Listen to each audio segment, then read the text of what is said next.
திருவாடிப்பூரம் இன்று 7ஆம் திருநாள். இன்னைக்கு ஆடி வெள்ளிக்கிழமை. கஜலட்சுமியா சேவை சாதிக்கிறார். ஏற்கனவே லட்சுமியா தான் இங்க இருக்கா. இங்கே கஜலட்சுமியா இன்னைக்கு சேவை சாதிக்கிறார். திருமுக மண்டலம், கிரீடங்கள், அபயஹஸ்தம், பரதஹஸ்தம், பத்மத்துல வீட்டிலிருந்த திருக்கோலமா இருந்தவர்கள் இருக்கா.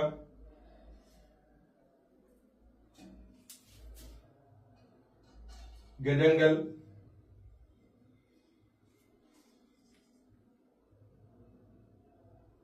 பத்மம்,